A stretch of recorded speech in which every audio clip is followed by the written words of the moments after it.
सादर प्रणाम। मैं हूं हिमांशु द्विवेदी और स्वागत है आपका हमारी खास पेशकश चर्चा में। चर्चा के तहत है कि आज का विषय हमारा विशुद्ध रूप से चुनावी नतीजों पर केंद्रित रहेगा। दो राज्यों में चुनाव हुए। जम्मू कश्मीर के संदर्भ में चुनाव इसलिए बहुत महत्वपूर्ण है कि एक तो 10 साल बाद चुनाव हुए और दूसरा धारा 370 के तमाम प्रावधानों की समाप्ति के बाद पहली बार विधानसभा के संदर्भ में जनादेश का अवसर आया था। 3 चरण में ये चुनाव आयोग के द्वारा कराए गए थे। शांतिपूर्ण तरीके से चुनाव हुए। बड़ी संख्या में मतदाताओं ने अपने मताधिकार का इस्तेमाल किया था। चुनाव नतीजों पर न केवल जम्मू कश्मीर की जनता को बल्कि देश और दुनिया की दिलचस्पी बनी हुई थी। नतीजे आए। वहीं हरियाणा के संदर्भ में भी चुनाव में दिलचस्पी एक तो इसलिए रहती है कि दिल्ली से सटा हुआ राज्य है, अपनी आक्रामकता के लिए, अपनी अलग शैली के लिए जाना जाता है। हरियाणा में 10 साल से लगातार भारतीय जनता पार्टी काबिज थी, लेकिन हवा ऐसी बनी हुई थी कि इस बार भाजपा को सत्ता बचाना बहुत मुश्किल जाएगा। और एग्जिट पोल ने तो पूरे देश में वातावरण कर दिया था कि भाजपा के लिए अब कुछ बचा नहीं है, उसे अपने चारपाई उठा लेनी चाहिए क्योंकि कांग्रेस का बिस्तर बिछने का समय आ गया है। पर आज के नतीजों ने चौंकाया। एग्जिट पोल हरियाणा में सिरे से खारिज हुए और जम्मू कश्मीर के संदर्भ में एकदम सटीक बैठे। अब किस तकनीक का इस्तेमाल जम्मू कश्मीर में हुआ, किस तकनीक का इस्तेमाल हरियाणा में हुआ, यह समझ से परे है। कांग्रेस चुनाव नतीजों से हतप्रभ है। भारतीय जनता पार्टी ने हरियाणा के चुनावी इतिहास में सबसे बेहतर प्रदर्शन किया है। 2014 में जब भारतीय जनता पार्टी सरकार बनाने में सफल हुई थी तो उसकी 47 सीटें आई थी। आज अंतिम आंकड़ा 48 पर आकर रुका है। वहीं इसके मुकाबले जम्मू कश्मीर के संदर्भ में बात करें तो नेशनल कॉन्फ्रेंस और कांग्रेस के गठबंधन ने 48 सीटें जीतकर सरकार बनाने के संदर्भ में वो आंकड़ा प्राप्त कर लिया है जिसकी उसे जरूरत थी। एक बड़ी महत्वपूर्ण बात जो इस पूरे घटनाक्रम के दौरान है वो ये है कि भारतीय जनता पार्टी की अतीत में सहयोगी रहे दोनों राजनीतिक दल इस चुनाव में पानी भी नहीं मांगे। हरियाणा के संदर्भ में बात करते हैं तो जननायक जनता पार्टी जो 4.5 साल तक भाजपा के साथ सत्ता में साझेदार थी 2019 से, उसको एक सीट पर भी जीत नसीब नहीं हुई। 10 सीटें जीतने वाली जननायक जनता पार्टी को 2024 में खाली हाथ रह जाना पड़ा है। खाली हाथ की पराकाष्ठा यह है कि उसे कुल मतों का 1% भी मत तक प्राप्त नहीं हुआ है, जबकि 5 साल पहले इस पार्टी को 15% हरियाणा की जनता ने सर आंखों पर बिठाया था। वैसी किस्म के हालात जम्मू कश्मीर में देखने को मिले। जम्मू कश्मीर में भारतीय जनता पार्टी के सहयोग के साथ 2015 में सरकार बनाने में सफल रही पीडीपी इस चुनाव में पानी नहीं मांगी है। सबसे बड़ा राजनीतिक दल रहा पीडीपी इस चुनाव में महज 3 सीटें जीत पाया। महबूबा मुफ्ती पर तो मानो स्यापा ही हो गया। इसलिए हो गया कि लोकसभा चुनाव में महबूबा मुफ्ती चुनाव हार गई थी। इस बार उन्होंने चुनाव न लड़ने का ऐलान किया था पर अपनी बेटी को चुनाव लड़ाया था। मां लोकसभा हारी, बेटी विधानसभा हार गई। कुल जमा 3 सीटें पीडीपी के हिस्से में आई है। तो इस रोशनी में चुनाव परिणामों को समझने की कोशिश करते हैं। भारतीय जनता पार्टी जम्मू कश्मीर की हालत को भुलाकर कुल मिला के हरियाणा का जश्न मनाने की तैयारी में है। जम्मू कश्मीर की हार को दरकिनार करते हुए भारतीय जनता पार्टी ने देश भर में अपने कार्यकर्ताओं और नेताओं को संदेश दिया है हरियाणा में जीत की दिवाली मनाई जाए। 9:30 बजे देश भर में भारतीय जनता पार्टी के तमाम कार्यकर्ता और नेता रोशनी बिखेरेंगे। दिवाली 31 अक्टूबर और 1 नवंबर के द्वंद्व में उलझी है, पर भारतीय जनता पार्टी ने 8 अक्टूबर को ही दिवाली मनाने का फैसला किया है। इस रोशनी में हम बात करते हैं। हमारा आज का विषय है इधर कमल बरकरार उधर अब्दुल्ला पर एतबार। इस रोचक राजनीतिक चर्चा के लिए 4 खास मेहमान मेरे साथ जुड़ चुके हैं। हमारे साथ डॉक्टर वीरेंद्र सिंह चौहान है, भारतीय जनता पार्टी के सुदीय प्रवक्ता है। उनके पास मुस्कुराने का पर्याप्त कारण है। जब देश का शीर्ष नेतृत्व भाजपा का दिवाली मनाने का आह्वान कर रहा है तो वीरेंद्र चौहान इस कार्यक्रम के अंतर्गत दिवाली वाली मुद्रा में न रहे तो फिर क्या मजा। मनोज राठी हमारे साथ में प्रवक्ता है कांग्रेस पार्टी के हरियाणा के। बहुत उम्मीदों के साथ में सुबह तैयारी कांग्रेस के मुख्यालय और हुड्डा जी के निवास पर दी, पर जश्न भाजपा में बन रहा है। ऐसी परिस्थिति में भी मनोज राठी हमारे साथ बैठे हैं। इसके इस साहस के लिए सलाम करते हैं। हमारे साथ जगदीप सिंह जी है, प्रवक्ता है कांग्रेस पार्टी के जम्मू कश्मीर के राजनीतिक हालात पर हमसे बात करेंगे। और इन सबके बीच में अपनी बेबाक राय देने के लिए ख्यात हम सबके बेहद सम्मानीय वरिष्ठ पत्रकार श्रवण गर्ग जी भी साथ है। आप सभी का स्वागत है। चर्चा की शुरुआत डॉक्टर वीरेंद्र सिंह चौहान जी से करते हैं। कमाल है ना वीरेंद्र जी, जम्मू कश्मीर में हार के बावजूद भी देश में दिवाली मनाने का आह्वान। माहौल बनाना कोई सीखे तो भाजपा से सीखे। क्या कहते हो चौहान साहब? देखिए, जम्मू कश्मीर में जो हुआ है उसको हार का दर्जा नहीं दिया जा सकता। हम हर जगह बढ़े हैं। और मैंने पिछली बार जब मैं आपके साथ था चर्चा में 2 दिन पहले जब एग्जिट पोल आए थे, तब भी एक बात कही थी शिवमंगल सिंह सुमन जी की कविता दोहराते हुए कि क्या हार में क्या जीत में किंचित नहीं भयभीत में। हम तो भगवान कृष्ण के योगीराज के अनुयायी हैं जी। हम हार जीत में समान रह सकते हैं। मैं आपको याद दिलाना चाहता हूं कि जब कोई एग्जिट पोल भूले से भी, आपने भी शायद यही कहा था कि एक भी तो exit poll Bharatiya Janata party की जीत की तरफ इशारा नहीं कर रहा, जब सारे एग्जिट पोल हमें हरा रहे थे। डॉक्टर हिमांशु द्विवेदी, आप साक्षी हैं, आपका चैनल साक्षी है, वीरेंद्र सिंह चौहान जो है भारतीय जनता पार्टी के कार्यकर्ता और प्रवक्ता के नाते तब भी मुस्कुरा रहा था और मैंने ये कहा था हम बहुमत के आंकड़े को छुएंगे, बहुमत के आंकड़े के पार जाएंगे और कहीं थोड़ी बहुत रत्ती भर कसर भी रह गई तो हम सरकार बनाने के अवसर से दूर नहीं होंगे। हम चीजों को सही ढंग से प्रबंधन करना जानते हैं, हमें जनता का आशीर्वाद मिलने वाला है, ये मुझे पक्के से विश्वास था। तो यूं नहीं कह सकते कि आज मैं अगर मुस्कुरा रहा हूं तो इसमें कुछ भिन्नता है। एग्जिट पोल और एग्जैक्ट पोल दोनों में भारी अंतर था, लेकिन मैं तब भी आत्मविश्वास के साथ आपके साथ बात कर रहा था, आज भी कर रहा हूं। एक बात है डॉक्टर वीरेंद्र सिंह चौहान जी, एक होती है सत्ता, एक होता है विचार। आप तो विचार पर व्यवहार करने वाले लोग के रूप में अपनी पहचान रखते हैं। भारतीय जनता पार्टी यही कहती है। भारतीय जनता पार्टी ने धारा 370 के प्रावधानों के खात्मे के साथ में ये जाहिर किया था अब हम ही एक तरफा जम्मू कश्मीर को विकास के रास्ते पर ले जाएंगे। 5 साल तक उस फैसले के बाद चुनाव नहीं हुए।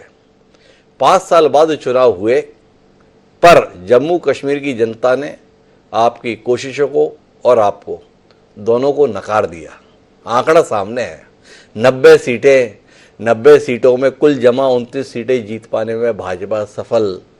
गठबंधन जो कांग्रेस और नेशनल कॉन्फ्रेंस का था, भाजपा की रीति और नीति की स्पष्ट तौर पर खिलाफत कर रहा था, उसने 48 सीटें जीत ली। बैकडोर से सत्ता में आने का जो रास्ता 5 लोगों के मनोनयन के माध्यम से, जिन्हें मताधिकार भी होगा गठन के संदर्भ में, तो भी राह बन नहीं रही। निराश नहीं है वीरेंद्र सिंह चौहान जी? इतना सब कुछ किया जम्मू कश्मीर में, धारा 370 के प्रावधानों की समाप्ति के लिए 70 साल की लड़ाई लड़ने के बाद भी जनता ने स्वीकारा नहीं। 5 साल कोशिश की आपने तब भी। डॉक्टर साहब, मैं ये कहता हूं कि प्रजातंत्र में जनता जनार्दन होती है, वो जनता हरियाणा की हो या जम्मू कश्मीर की। चुनाव में जनता के द्वारा दबाए गए बटन से सरकार बनती है। शासन करने वाले या शासन में उनका प्रतिनिधित्व करने वाले लोगों के नाम चेहरे तय होते हैं। जम्मू कश्मीर की प्रजा ने यदि हमारे विरोधियों को उनका नुमाइंदा चुना है तो हम जम्मू कश्मीर की जनता को, जम्मू कश्मीर की जनता जनार्दन को नमन करते हैं। इससे हमारे विचार, हमारी विचारधारा के प्रति समर्पण वो डोलने वाला नहीं है। हम तो जब हम 370 अनुच्छेद और 35A को समाप्त करने की बात कर रहे थे, जम्मू कश्मीर के ये जो राजनीतिक दल, उनमें से एक जो सत्ता में भी आता दिखाई दे रहा है, ये लोग क्या कह रहे थे? अगर 370 अनुच्छेद हट गया तो हिंदुस्तान के तिरंगे को थामने वाला कोई नहीं होगा। कोई कह रहा था चीन के साथ जा मिलेगा, कोई कह रहा था खून की नदियां बह जाएंगी। हमने उस तरह के तमाम नकारात्मक नैरेटिव के बावजूद दृढ़ता से आजादी से लेकर के आज तक जो हमारा विचार था कि भारत में जम्मू कश्मीर के विलय की संपूर्णता उसी दिन मानी जाएगी जिस दिन जम्मू कश्मीर का नागरिक और हरियाणा के वीरेंद्र सिंह चौहान के अधिकार समान हो जाएंगे। हम अपने उस विचार पर अडिग रहे, हमने अपने काम को करके दिखाया। राज्य की सरकार का संचालन करने का जब निर्णय करने की बात आई, जम्मू कश्मीर की जनता ने अगर हमें नहीं चुना, दुख तो है, मलाल तो है, परंतु जम्मू कश्मीर की जनता को प्रणाम करके प्रतिपक्ष में रह करके जम्मू कश्मीर के हितों का संरक्षण रक्षण करने के लिए हम प्रतिबद्ध हैं। एक जो आपने बैकडोर वाली बात कही, बैकडोर नहीं है साहब, वो प्रावधान है, मताधिकार है उनको कानून में है। वो कोई रात को बैठ के मेरे मन में ख्याल आया और मैंने डॉक्टर हिमांशु को फोन घुमाया और हम दोनों ने राय मिलाई और चल के उनको मताधिकार दे दिया गया, ऐसा नहीं है। प्रावधान है प्रतिनिधित्व का, तभी उस बारे में कोई चर्चा चली होगी। हरियाणा बनता है ना हमारा। अरे दिवाली किस बात की मना रहे हो? हरियाणा के संदर्भ में तमाम बड़े नेता जो सरकार का संचालन करते तसल्ली से निपट गए भाई। वित्त मंत्री जेपी दलाल निपट गए, विधानसभा अध्यक्ष ज्ञानचंद गुप्ता जी निपट गए, ये कंवरपाल गुर्जर भी निपट गए। ये तमाम नेताओं के निपटने के संदर्भ में इतना उल्लास क्यों है? इस पर भी थोड़ा रोशनी दीजिए चौहान साहब। क्या ऐसा किया इन लोगों ने? जब तमाम नए चेहरे जीतने में सफल रहे, इन मंत्रियों ने क्या गुल खिलाया था जिसके चलते हार इनके नसीब में आई? जब जनता भाजपा के साथ थी तब भी। देखिए, ये जश्न का समय है, ये जीत के उल्लास का समय है। आज चर्चा जीत पर होनी चाहिए। इनके साथ जनता ने प्रीत क्यों नहीं निभाई, इस पर हम संगठन में भीतर की बैठकों में चर्चा करेंगे। और हम सचमुच संवेदनशील लोग हैं जी। हम सचमुच हम घर में बैठकर इस बात का आकलन मूल्यांकन करते हैं कि कौन कहां क्यों हारा। हमसे कहीं गलतियां हुई होंगी, हम उनको स्वीकारेंगे और केवल स्वीकारेंगे नहीं, सुधारेंगे। लेकिन एक सत्य यह भी है, हमारे कुछ मंत्री हार गए, हमारे वरिष्ठ नेता हार गए, हमारे विरोधियों को भी जनता ने इसी अंदाज में हांका है। आपको ध्यान करा दूं, कांग्रेस पार्टी ने अपने 30 के 30 विधायकों को टिकट दी थी जी। आधे हार गए साहब, आधों को घर बिठा दिया प्रदेश की जनता ने जी। और इतना ही नहीं, जो कांग्रेस पार्टी 60 सीटें आएंगी, 70 आएंगी, तूफान आ जाएगा, आंधी आ चुकी है, सुनामी आ गई कांग्रेस की। भाजपा और उसके प्रवक्ता और नेता ढूंढे नहीं मिलेंगे। आपके पैनल पर बैठकर जो कह रहे थे, उनके प्रदेश अध्यक्ष भी चुनाव हार गए हैं। तो जनता साहब जनार्दन है, जनता जनार्दन है। वीरेंद्र सिंह चौहान मुग्ध है, बोले दिवाली क्यों ना मनाए, पर मनोज राठी इस दिवाली पर कुछ तो कहते जाए। क्या कहते हैं राठी जी? तैयारी आपने की, जलेबी की फैक्ट्री की चर्चा पूरे देश में आपके कारण हो रही थी, और बंद अब बांट बूंदी के लड्डू जा रहे हैं। क्या कह रहे हैं राठी साहब? क्या हो गया? क्या सोचा था, क्या से क्या हो गया? देखो, मैं सबसे पहले तो बनने वाले मुख्यमंत्री नायब सैनी जी को शुभकामनाएं देता हूं, बधाई देता हूं और आशा भी करता हूं कि नायब सैनी जी ने जो वायदे करे हैं उन पर वो खरा उतरे। पहला वायदा तो उनका हम सोचे हैं कि जो 25,000 नौकरियां को वायदा उन्होंने करा शपथ लेने से पहले, कृपया करके वो लिस्ट आउट करने का काम करें। बेरोजगारों की बड़ी डिमांड है, बेरोजगार युवाओं ने इनको वोट भी दिए जी। मैं तो एक बात और, साथ में जो विधायक चुन के गए पूरे प्रदेश से, सभी विधायकों को शुभकामनाएं देता हूं और उनको बधाई देता हूं कि प्रदेश की जनता ने उनको चुने। विपक्ष वाले नेता जनता की आवाज उठाएंगे और सत्ता पक्ष वाले नेता जनता के लिए काम करेंगे। मैं तो एक बात और कहूंगा, इसमें ज्यादा कोई लंबे चौड़े खुश होने वाली बात नहीं है। ये तो सबको पता है कि बीजेपी किस प्रकार चुनाव जीतती है, किस प्रकार के ढोंग करती है, किस प्रकार के षड्यंत्र करती है।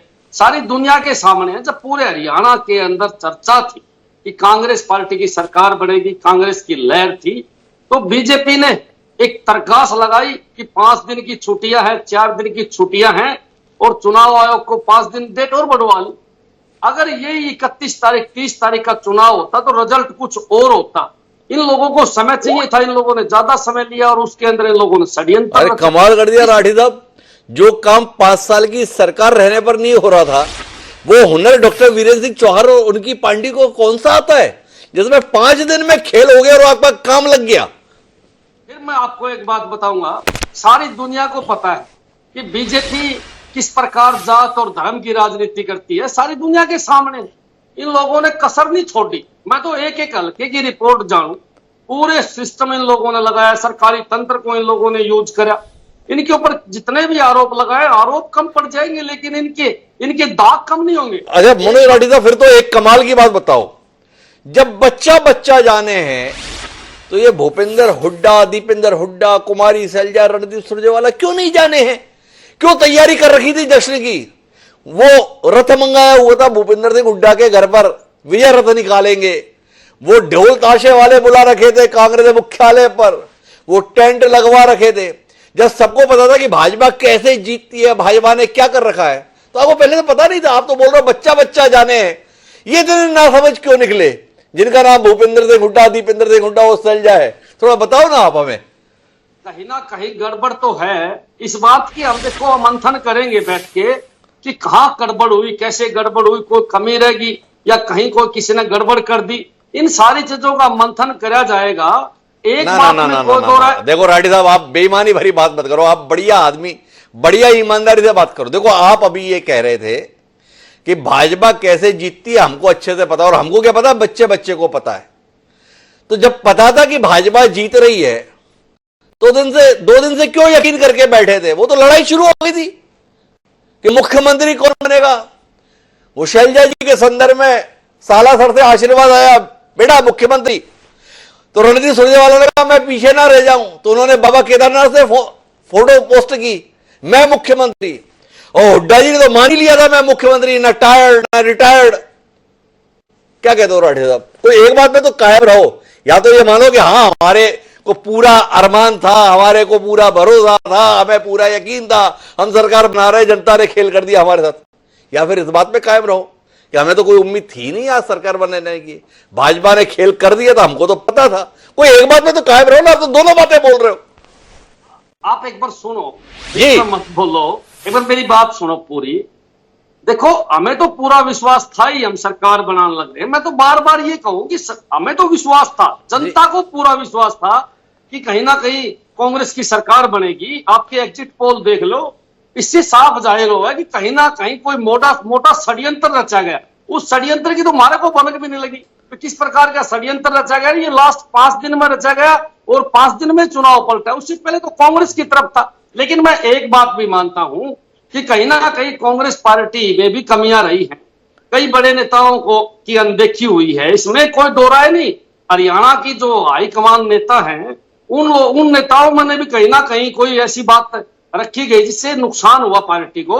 ये भी एक सत्य बात है। मैं सत्य से कभी नहीं पीछे हटता, सत्य बोलने में विश्वास रखता हूं।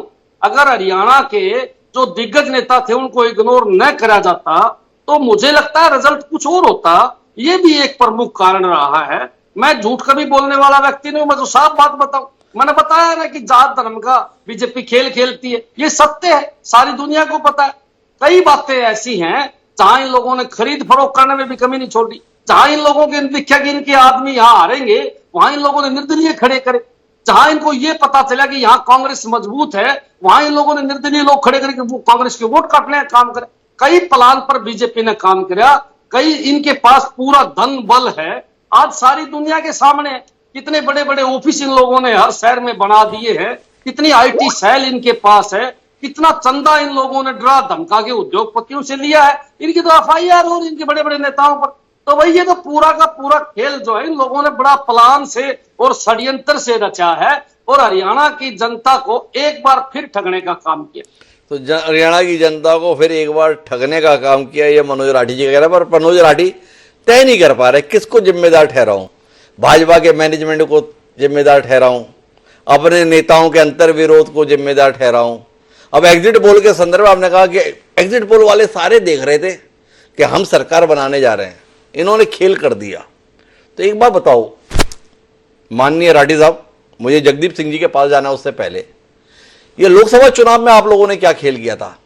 वो लोकसभा चुनाव में सबने वीरेंद्र सिंह चौहान जी की पार्टी और गठबंधन को 400 पार कर दिया था। वो मामला 240 सीट और 295 पर रह गया। क्या खेल किए थे आप लोकसभा चुनाव में, और वही खेल क्या भाजपा ने इस बार आपके साथ कर दिया? लोकसभा चुनाव में एक तो इंडिया गठबंधन था, सभी पार्टियां मिलकर चुनाव लड़ी थी।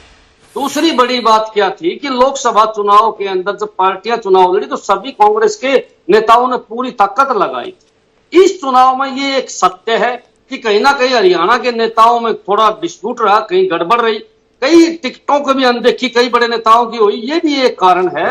हिमांशु जी मैं झूठ नहीं बोलता, सच्चाई बोलता। मनोज राठी तो ईमानदारी में आ गया, उन्होंने कहा हमारे निपटारे में हमारे लोगों का भी पर्याप्त योगदान है। भाजपा ने जो किया वो तो उसे करना ही था, पर हमने भी भाजपा को जिताने में जो योगदान हो सकता है वो योगदान दे दिया, इसलिए ऐसे नतीजा है। वीरेंद्र जी मेरे ख्याल से आपकी तरफ से काफी बात मनोज राठी जी ने कह दी, क्यों और परेशान करना चाहते हो? थोड़ा जम्मू के संदर्भ में टिप्पणी ले लें। हमारे साथ में जगदीप सिंह जी हैं, जम्मू कश्मीर के नतीजों के संदर्भ में जगदीप सिंह जी आपकी प्रतिक्रिया। एक उलझन है, एक तरफ नेशनल कॉन्फ्रेंस थी जो धारा 370 की बहाली की बात करती है, दूसरा गठबंधन की सहयोगी कांग्रेस पार्टी है जो धारा 370 के संदर्भ में मौन रहती है। अब भी मौन रहेंगे या मुखर हो जाएंगे?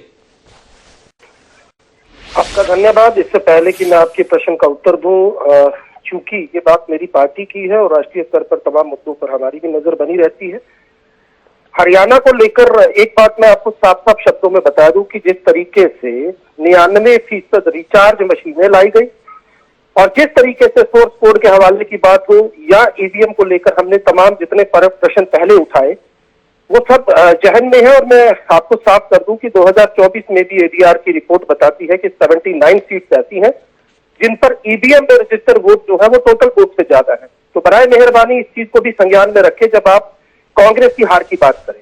अब जरा मैं आर्टिकल 370 की टूटर आपको बता दूं, क्या आपके साथ कभी किसी भाजपा के प्रवक्ता ने यह जिक्र किया है कि संविधान का भाग 7 किसने खत्म किया था?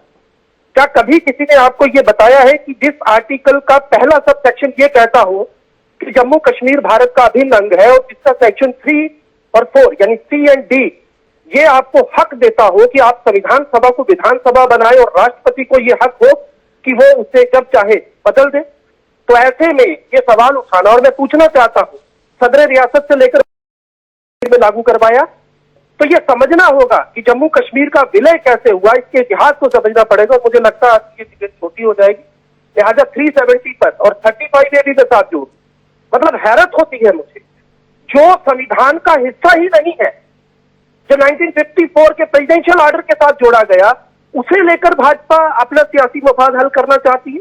बता दिया इसको कश्मीर के लोग।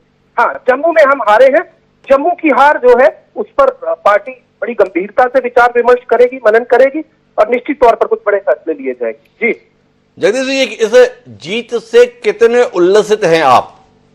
जब चुनाव थे उससे पहले ही अधिकार संपन्नता तो उपराज्यपाल के हाथ में दिखाई दे रही है, दिल्ली का हाल हम लोग देख ही रहे हैं। कितनी उम्मीद आपको खुद है इस नवगठित जनादेश के साथ सरकार को लेकर? कुछ कर पाएंगे या एक औपचारिकता दी चुनाव के संदर्भ में, औपचारिकता पूरी हो गई, एक औपचारिक सरकार अस्तित्व में लाई जानी थी, औपचारिक सरकार अस्तित्व में आ गई? क्या कहते हैं आप, कुछ उम्मीद है आपको? निश्चित तौर पर उम्मीद ही नहीं है बल्कि यकीन है, भरोसा है, एक विश्वास है। लेकिन आपको मैं ना एक जरा संवैधानिक ढंग से कुछ बातें और बता दूं जो शायद आपके चैनल पे अभी तक किसी ने नहीं की है। इनफैक्ट नेशनल मीडिया पर ये डिस्कशन हुआ ही नहीं। Section 3 act 1963 the government of union territory, जिसकी सब सेक्शन 3 ये कहती है कि केवल 3 आप विधानसभा के सदस्य जो है वो मनोनीत कर सकते हैं, ये हमारा संविधान कहता है। और मद्रास हाई कोर्ट का के Lakshmi Narayan versus the union of India double bench, जब किरण बेदी ने पांडिचेरी में 3 लोगों को इसी तरीके से पिछले दरवाजे से चुना था, तब ये फैसला आया था। तो ये आप मानकर चलिए कि अब भाजपा चाह कर भी, चाहे वो 5 मनोनीत सदस्यों को ले भी आए तो उसके बावजूद भी क्लियर मैंडेट है।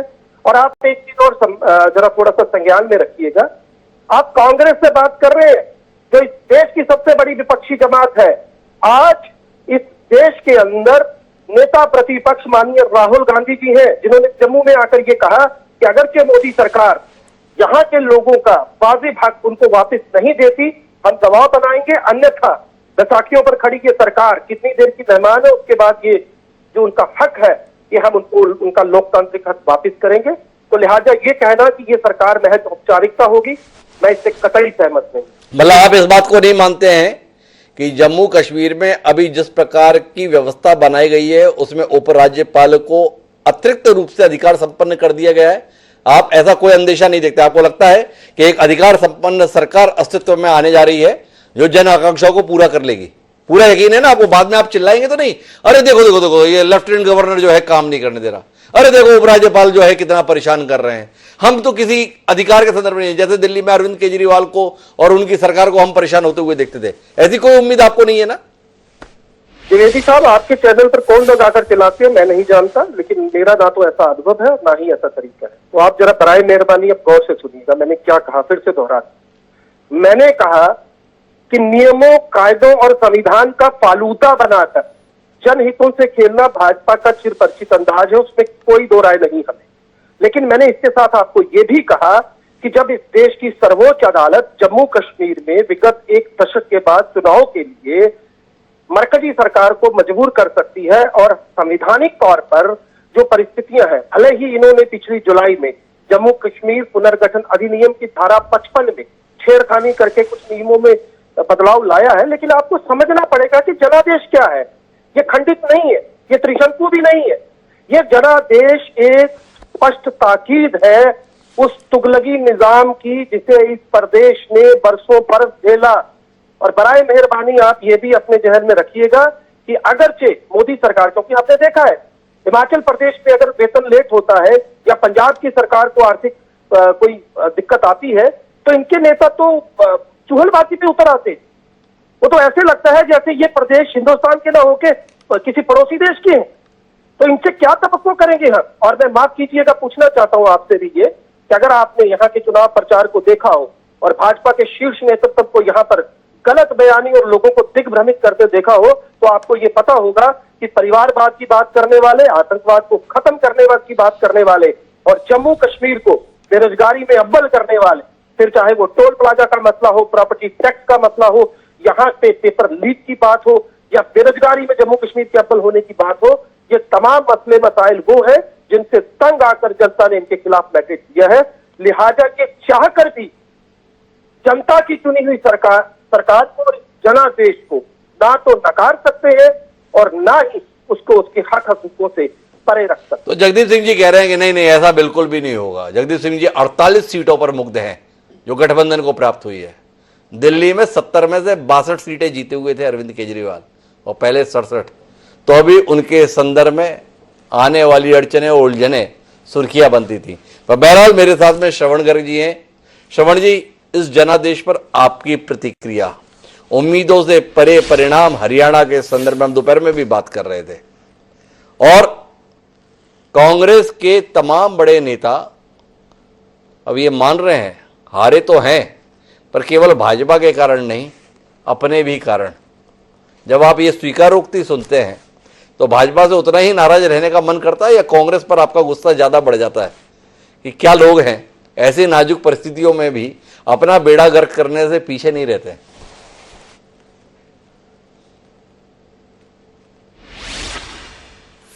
श्रवण जी, आप अपने आप को अनम्यूट कर लेंगे कृपया।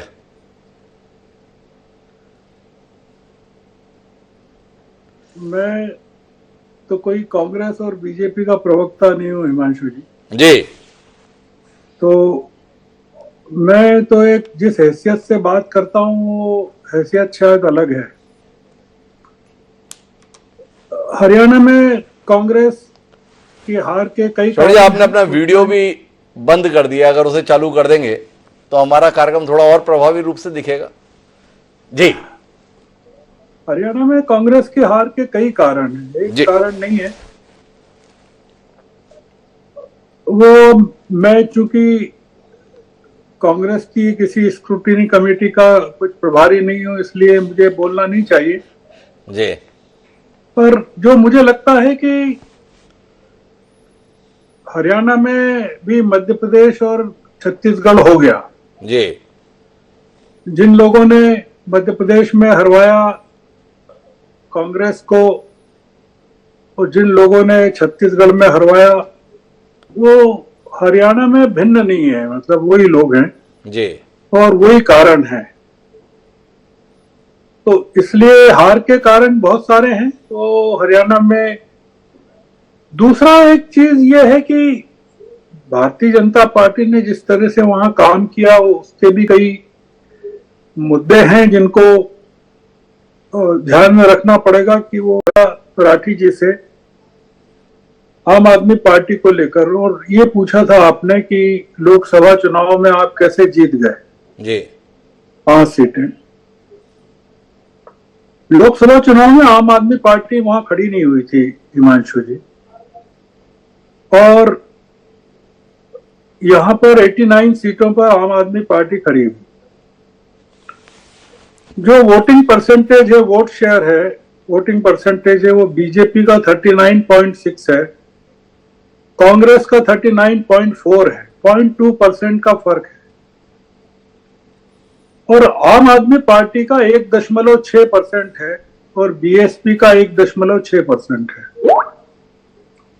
देखिए, आप हरियाणा को बहुत अच्छे से जानते हैं क्योंकि मतलब कई कारण हैं उसके, इसलिए आपको तो बताने की जरूरत नहीं है हरियाणा के बारे में कि आम आदमी पार्टी ने जो खेल गुजरात में किया वही खेल उन्होंने हरियाणा में किया, और बीएसपी ने क्या किया ये भी आप देख रहे हैं। चुनाव के ठीक पहले, मतदान के ठीक पहले हरियाणा के पिछड़े लोगों को, बैकवर्ड क्लासेस को के खातों में 6,000 रुपए पहुंच जाएं और उसको लेकर जब हल्ला मचे तो फिर एग्जिट पोल कांग्रेस के पक्ष में आ जाएं। तो ये कोई, देखिए इसमें कोई बहुत बड़ा खेल अगर हुआ है नहीं हुआ है हम उसमें नहीं जा रहे हैं जी। मैं इसमें कुछ वो कारण भी नहीं बताना चाहता कि जो हुड्डा और शैलजा के होंगे। मैं इसके बारे में ये मानता हूं जैसे जो काम हरियाणा में कांग्रेस ने किया वही जम्मू कश्मीर में किया, पूरा का पूरा जी। ये वहां के जम्मू कश्मीर के जो बीजेपी के वाइस प्रेसिडेंट है उन्होंने स्वीकार किया है, और ये पूरी की पूरी रिपोर्ट इंडियन एक्सप्रेस के फ्रंट पेज पर छपी है जी, जिसमें उन्होंने स्वीकार किया कि जितने इंडिपेंडेंट खड़े हुए हैं, जितनी पार्टीज हैं, ये बीजेपी के ही लोग हैं। ये भी उन्होंने कहा। बीजेपी वहां बहुत कॉन्फिडेंट थी, जैसी कांग्रेस यहां थी, तो उन्होंने 5 लोग जो नॉमिनेट करना थे उनके नाम भी जाहिर कर दिए जी, और उन्होंने कहा कि ये नाम भेज दिए गए हैं वहां केंद्र में। पर वो एक जो होता है कि वहां कोई हुड्डा और कोई शैलजा नहीं थे, और आपने देखा कि कांग्रेस भी वहां लीड पोजीशन में नहीं थी। वहां पीडीपी का तो आपने बता दिया कि किस तरह से वहां पिछली बार कितनी थी, इस बार कैसी है। पीडीपी अगर भारतीय जनता पार्टी के साथ मिलकर लड़ती तो शायद उसको ज्यादा सीटें मिल जाती जी, और वो मामला जमा नहीं, क्योंकि वो 370 पर लड़ना चाहती थी और प्रधानमंत्री जी ने या गृह मंत्री जी ने या बीजेपी के किसी नेता ने पूरे अपने चुनाव प्रचार के दौरान जम्मू कश्मीर में 370 का नाम तक नहीं लिया, मतलब उल्लेख तक नहीं किया जी, एक बार भी नहीं किया कि ये हम 370 हमने खत्म की है और इसके ये फायदे आपको मिले हैं। कुछ भी नहीं किया उन्होंने, जिक्र उन्होंने 370 पे चुनाव ही नहीं लड़ा हुआ। तो हम लोगों को, मैं जो जिस नजरिए से देखना चाहता हूं वो आपको थोड़ा सा संक्षेप में बताना चाहता हूं जी। आप अगर अभी मौका दें तो अभी, नहीं तो अगले दूसरे दौर की बातचीत में आप कहेंगे तो मैं बता दूंगा जी। आपका कोई सवाल हो तो उसका जवाब दे देता हूं मैं। नहीं, आपका जो नजरिया आप उसे साझा करें सर। फिर वीरेंद्र चौहान जी के पास जाने के लिए मेरे पास एक रोचक सवाल है जो उनसे समझना है मुझे। देखिए, मैं ये चाहता, मेरा ये मानना है कि कांग्रेस ये जो हार गई है हरियाणा में जी वो बहुत अच्छा हुआ है कांग्रेस के लिए। जी तो बहुत अच्छा हुआ है कांग्रेस के लिए जी, क्योंकि अगर नहीं हारती तो वो हरियाणा में कर्नाटक बन जाता। जैसा आप देख रहे हैं कर्नाटक में डीके शिव कुमार और सिद्धारमैया के बीच में जो चल रहा है जी, वो हो जाता। अब कम से कम ये है कि भारतीय जनता पार्टी में होगा सारा का सारा, खट्टर साहब के बीच में, सैनी जी के बीच में, अनिल विज के बीच में बहुत सारे दावेदार हैं बीजेपी में जो जीत के दावेदार हैं। मतलब वो मानते हैं कि ये तमाम लोग जो जीते हैं वो इनके कारण जीते हैं जी। तो जो स्थिति कांग्रेस में बनने वाली थी वो बीजेपी में बने तो मैं मानता हूं ज्यादा बेहतर है। दूसरा ये कि जो लर्निंग है हरियाणा की वो जबरदस्त लर्निंग है कांग्रेस के लिए, महाराष्ट्र के लिए, झारखंड के लिए। वो महाराष्ट्र में काफी कॉम्प्लिसेंट हो जाती जी, और उसको लगता है कि महाराष्ट्र में भी वो जीत रही है और झारखंड में भी जीत रही है। ये कांग्रेस के रिवाइवल का एक बहुत बड़ा लेसन है जिसको मैं मानता हूं, जो एक बड़ी चीज है कांग्रेस के लिए जरूरी है। दूसरा ये कि हरियाणा के चुनाव में जो एक चीज साबित हुई है जो कि आरएसएस की ताकत स्टेब्लिश हुई है, क्योंकि ये पूरा चुनाव जो हरियाणा का है जी। ये मोदी जी के नेतृत्व में नहीं लड़ा गया, ये मोदी जी की छवि के तौर पर भी नहीं लड़ा गया। ये पूरा का पूरा जो लड़ा गया वो आरएसएस की स्ट्रेटेजी के तौर पर लड़ा गया और लोकल इश्यूज पर लड़ा गया, लोकल नेताओं के द्वारा लड़ा गया। तो इसलिए इसका जो प्रभाव है वो बीजेपी में एक अलग तरह का पड़ेगा कि जैसे यहां पर अरुण कुमार थे, बहुत मेहनत की उन्होंने हरियाणा में, वहां अतुल लिमये कर रहे हैं महाराष्ट्र में, वो भी एक बात है। और ये बीजेपी का जो परफॉर्मेंस जम्मू कश्मीर में इतना अच्छा हुआ उसका एक बड़ा कारण राम माधव का वहां होना था। तो ये तमाम चीजें जो हैं, कांग्रेस में भी एक नए किस्म का रिवाइवल होगा और बीजेपी में भी जो हम देख रहे हैं कि जो एक व्यक्ति की तानाशाही जो चल रही थी वो एक अलग किस्म से डिफाइन होगी पूरी की पूरी बीजेपी। और जो ये चुनाव बायपोलर हुआ हरियाणा में, जिसमें कि ये सारी की सारी छोटी पार्टियां पूरी तरह खत्म हो गई, मैं इसको बहुत ही डेमोक्रेसी के लिए बहुत बड़ी देन मानता हूं कि आने वाले चुनाव में आपको कोई नहीं मिलेगा, चौटाला नहीं मिलेगा, कोई इंडियन नेशनल लोक दल नहीं मिलेगा, जननायक पार्टी नहीं मिलेगी, बीएसपी नहीं मिलेगी, आजाद पार्टी नहीं मिलेगी, आम आदमी पार्टी नहीं मिलेगी। आप ये मानिए कि हरियाणा के लिए कितनी बड़ी बात है कि कितने सालों के बाद ये जो पूरा बार्गेनिंग का खेल था ये हरियाणा में समाप्त हुआ और अब पूरी की पूरी लड़ाई जो है वो कांग्रेस और बीजेपी के रूप में रहेगी। तो श्रवण जी ने इस परिणाम के जो बेहतरीन परिणाम आने वाले समय में दिखेंगे उस पर रोशनी दी है। मेरे साथ में डॉक्टर वीरेंद्र सिंह चौहान जी हैं। वीरेंद्र सिंह जी इस पर तो टिप्पणी करेंगे मुझे पता है, पर चौहान साहब आपसे एक बात जाननी है, जब कोई अपना जरूरत के समय पे साथ देता है तो उम्मीद करते हैं वो भी फलता फूलता है, दोनों लोग मिलके चलें, बढ़ें, आगे बढ़ें। ये आप लोग क्या करते हो? जो आपके साथ आता है वो तसल्ली से निपट जाता है। देखो 2019 में जननायक जनता पार्टी आपके साथ आई, 2024 में पानी तक नहीं मांग गई। वो पीडीपी 2014-15 में आपके साथ आई, क्या उसकी हालत हुई देखने योग्य है। वो शिवसेना, वो अकाली दल, बड़ी लंबी फेहरिस्त है। कभी विचार करते हो आप क्या आप अपने साथ के लोगों के साथ क्या करते हो भाई ऐसा जिसके चलते उनकी ये हालत हो जाती है? थोड़ा इसमें दृष्टि दो ना चौहान साहब। डॉक्टर हिमांशु जी, ये जिन हमारे कभी के साथियों के बारे में आपने एक लंबी दास्तान सुनाई जी, इनमें से सबके सब जो हमारे साथी या पुराने विरोधी, कभी के साथी, आज के विरोधी हैं, वो सब हमारी तरह राजनीतिक दल हैं।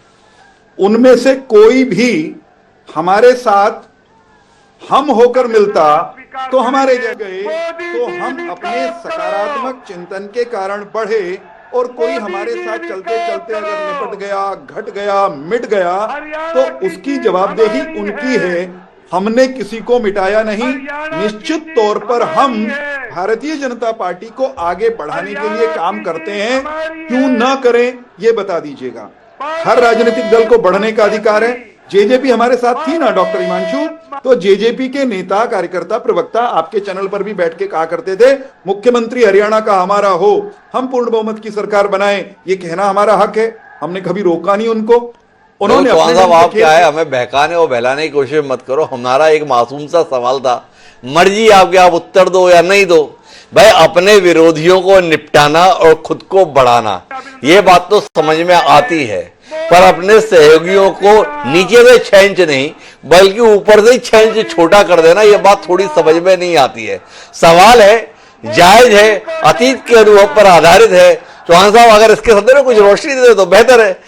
पास करना चाहें तो यहां बाध्यता थोड़ी है, पास क्या दिक्कत की बात है। आज वैसे भी आप जनादेश में पास होकर ही बैठे हो, कौन रोक लेगा आपको?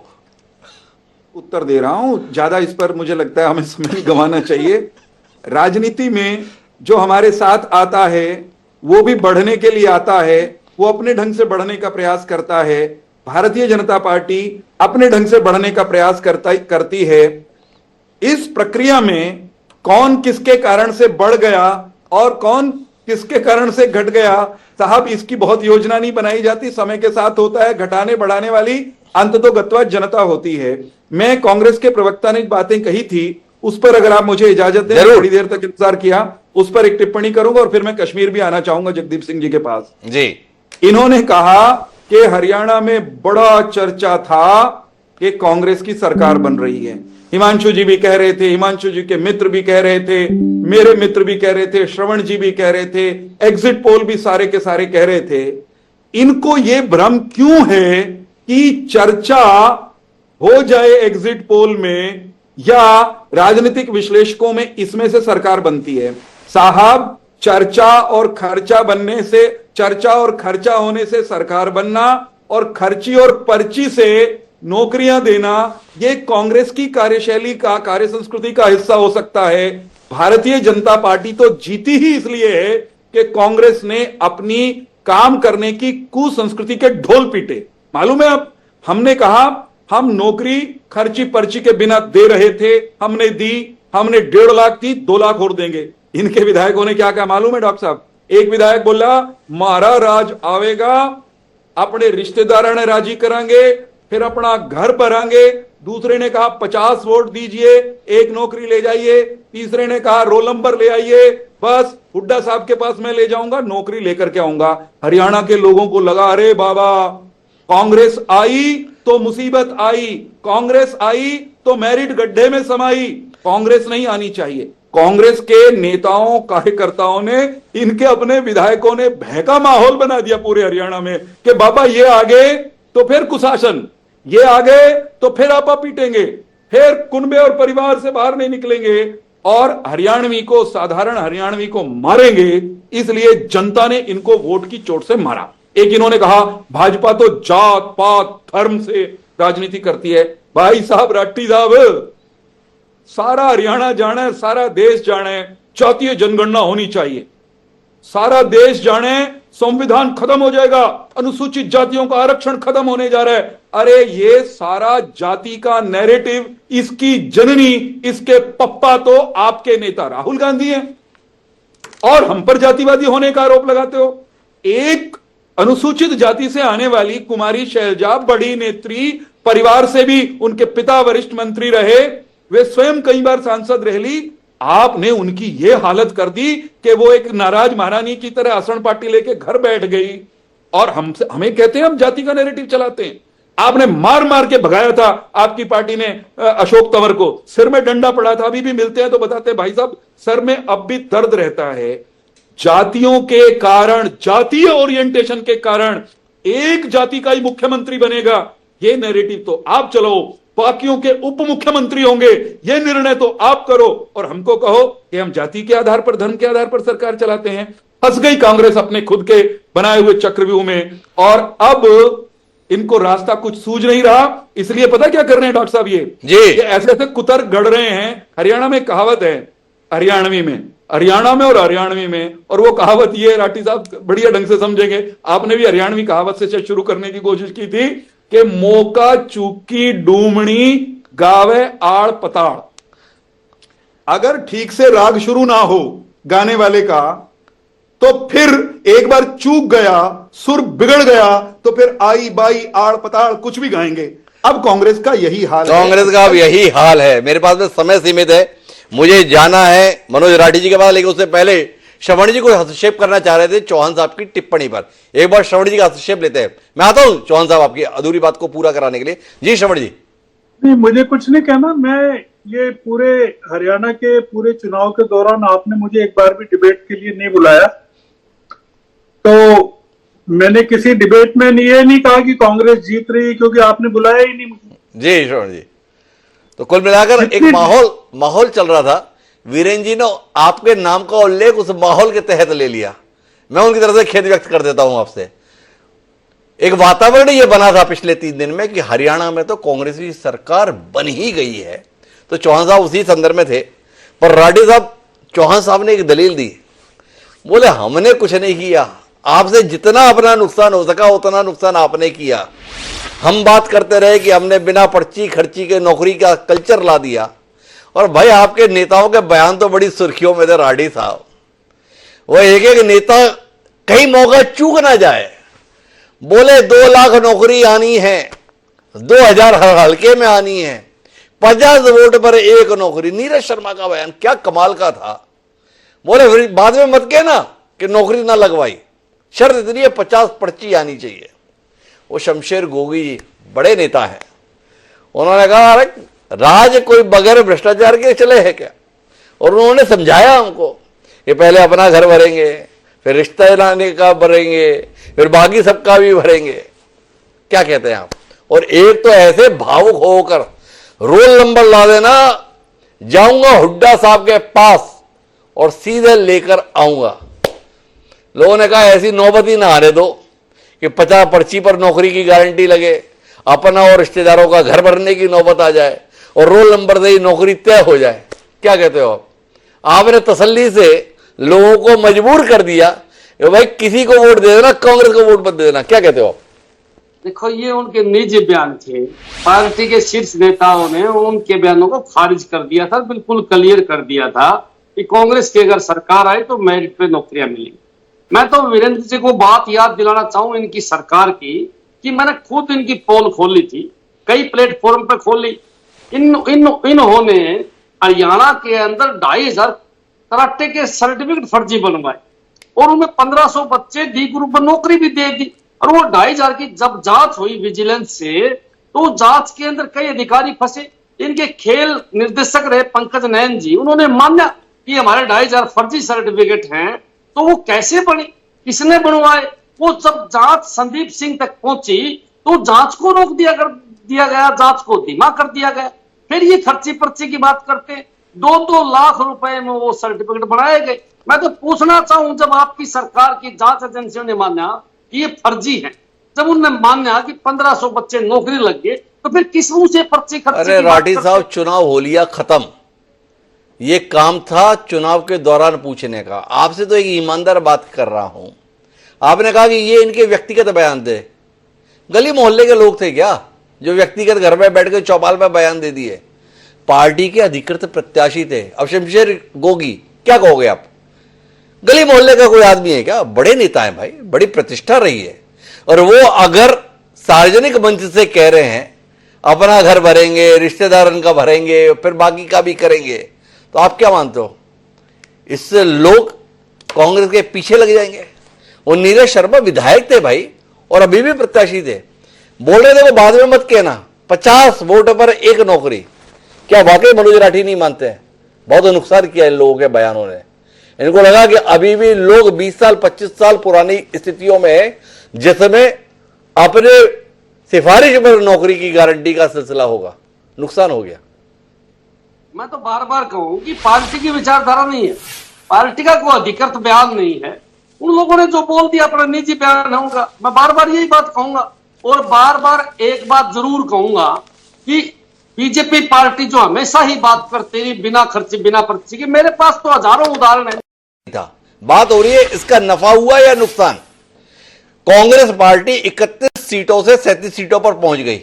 क्या मनोज राठी मानते हैं कि इस बयान ने हमें 31 से 37 पहुंचा दिया, या मनोज राठी जी मानते हैं कि इन ऐसे बयानों ने, इस प्रकार के वातावरण ने हमें 55 सीटों की जगह पे 37 सीटों पर लाके खड़ा कर दिया। सवाल केवल इतना है राठी साहब, कोई नजरिया है आपका इसमें, कोई आपका आकलन है कि हम इन बयानों के कारण 31 से 37 में आ गए, या 55 आ सकते थे, हम 37 पर रह गए।